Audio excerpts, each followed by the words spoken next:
Hey y'all, welcome back to my channel. I'm Robin and it is the holiday season. Where I live, we just celebrated American Thanksgiving, so things are about to come up. We're about to have tons of holiday parties and gatherings, and that means that it's time for family. So I'm here today to give you some of my favorite books about families or family dramas, or some of just my favorite families in books. So let's get right into it. We're gonna go ahead and get this kicked off with my favorite of all time. It's going to be Little Women by Louisa May Alcott. The March sisters are always going to be my favorite. I love them all, except Beth, but that's another story. I love the family dynamics between the sisters, how they love each other, but they're still frustrated with each other at times, but they always come through for each other. And then they even bring Laurie in on the family love. He's like a big brother to some, and then to others, he's a little bit more. But I loved it. I love Meg's big sisterliness, Jo wanting to be independent and wishing she had been like the boy of the family. Like I said, Beth is not my favorite. Moving on. And then Amy. I feel like I resonate with Amy a lot. Maybe it's the like youngest sibling thing, but I get her. I do. So, favorite family and book about family, Little Women. Now, these are not like my favorite books about family, but these are some of my favorite families, and those are the Brown sisters from Get a Life, Chloe Brown, Take a Hint, Dani Brown, and Act Your Age, Eve Brown. These are romances following each of the Brown sisters, and while they are not about family, they do have a great sister dynamic between the three of them. You can tell that they all really care for each other and they're always looking out for each other. They show up in each of the books for one another when there's like a crisis happening, and I just love it. It's just so warm and friendly. There's a grandma in here, and honestly I could have a whole book just about the grandma because she is fabulous. And I really want to know more about her and her partner. So there's that. But even like the parents, they're just so supportive and they're like wanting to help out their daughters. I just love it. It's just, besides the books being fun, sexy romances, they're also about how sisters come through for each other, and I love that.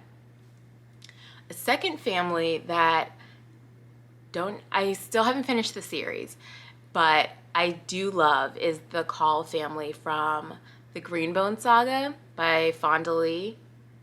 Let me tell you, there's nothing better than a crime mafia-esque family, because even though they may partake in some shady things, that's neither here nor there. We're not talking about that. We're talking about family. You know that they are going to be ride or die for you, sometimes literally. And I love that. Like, no matter what was going on with the Call family, they still had each other's backs and they were down for the clan. Like, Jade City itself is a different story. I didn't not like it. Maybe I did like it more than I thought I did, because I think about it and I do want to continue the series. That's not what we're here for. We're here about family. And that is a great example of fantastic family, where they still have all of their issues like amongst each other, but at the end of the day, they are here for each other.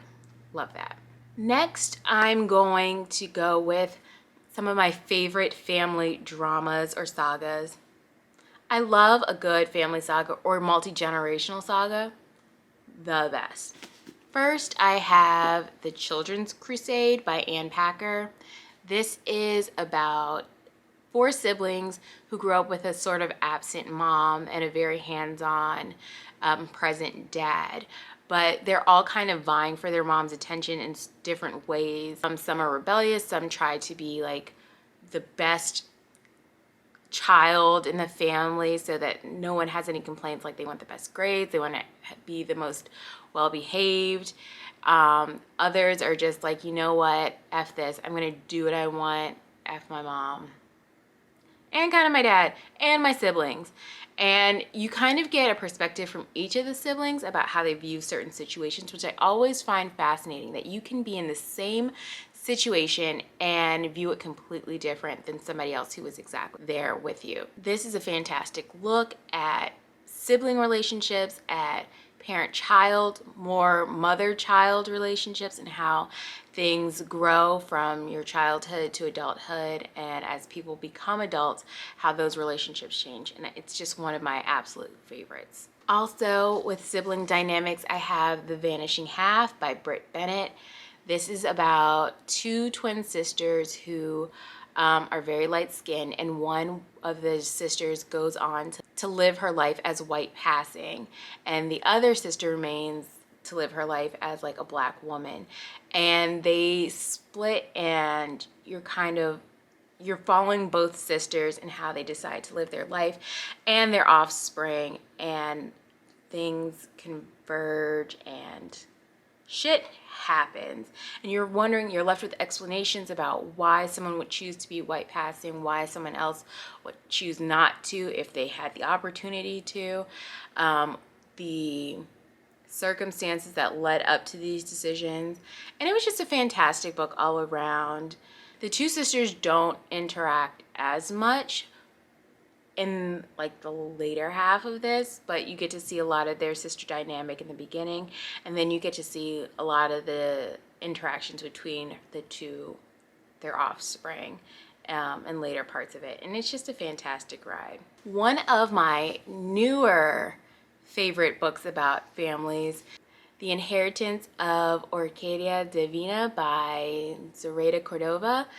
This is about the matriarch, Orcadia Davina, and she has always been a little standoffish with her family, a little strange, and people have always wondered how all of these like magical things happen around their grandmother. And as she sends invitations out to her death to bring her family back together, people are like, why does she want us now? What's going on?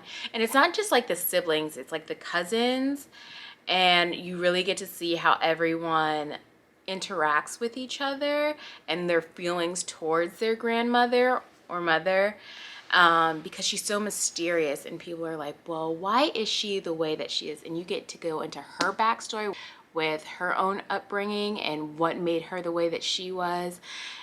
And once the family comes together at Orcadia's house, things really just start to explode, secrets start to unfold, and the family history starts to become known to everyone.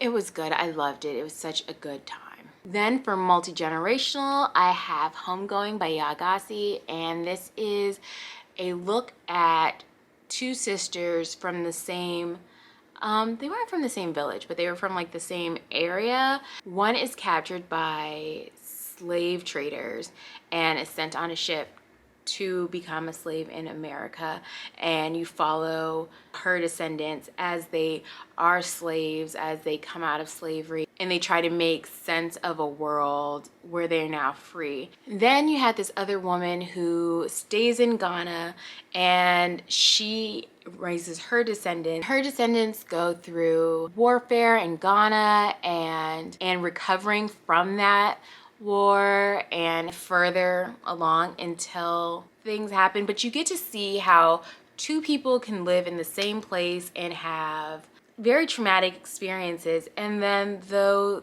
way that those traumatic experiences affect future generations of their family, not just for themselves, but like their grandchildren's children. I thought it was well done, fantastic story. You're following multiple generations over a very long period of time, and you kind of get vignettes from each generation, and I thought it was a beautiful story. So Homegoing. Also multi-generational is Red at the Bone by Jacqueline Woodson. You're following Melody. Well, this starts off with Melody, who is having her coming out party, and she's wearing the dress that her mother didn't get to wear at her own coming out party because at the time she was pregnant with Melody. She was a teenage mother, And so you're following Melody as she has these feelings about her mother and her father. Her mother can sometimes be distant. Her father seems to be there for her and more present, and as well as her grandparents. And you get to see the expectations that they have for each other in their relationships, especially with the grandparents, when you get to see where they were coming from and what they sacrificed in order for their daughter to have the things that they wanted to have, for her to have a better future than they had. And some of those expectations change once she becomes pregnant, and the relationship changes when the mother becomes pregnant and becomes a little more defiant to her parents. It gives off strong Gilmore Girl vibes, but like better and more drama. So that is Red at the Bone. And then, because families are not always about blood, sometimes they are the friends that you make in your life. I have 2 found families that I really, really love. The first one is A Man Called Uwe by Frederick Backman. This is about a grumpy, surly old man, Uwe, who wants to be left alone. The only person he seemingly loves is his wife, who passes away, and so now he's left alone. But he is trying to get to his wife, you know what I mean? And along the way, he starts to have these interactions with his neighbors and with old friends, and they sort of start to become like family to him, even though he denies it because he's grumpy and surly and doesn't like people. Can relate. But this has great found family in it. And then my last but not least found family is Six of Crows by Leigh Bardugo. First of all, I love Casbrecker, just gonna put that out there. But the friendships between the 6 crows is just wonderful. I think that this is fantastic. You really see how they all really love each other. They would, you know, they're putting their life on the line really for a heist, but you know that they really care about each other and they would put their lives on the line for each other. And at times they do. They all have their own special abilities and skills, which makes them all the more like suited for each other, because what you don't have, someone else makes up for. But they're there for each other. They care for each other. They are doing life with each other. And I mean, how could you just not love each and every one of them? You can't. You love each and every one of them. So for found family, Six of Crows. So those were all of my favorite families or family dramas for the holiday season. What better way to spread some cheer than to read about weird family trauma and drama? So with that being said, I hope you all go, if you're celebrating holidays, you all go and spend it with some family. Maybe spread some drama along the way. Just kidding, don't do that. Don't be that person unless it's necessary. And then, you know what? Do you. But have you guys read any of these books? Do you guys have more suggestions for great family dramas or just great families in general? Let me know down below in the comments. Let me know if you want to read any of these. And until next time, bye.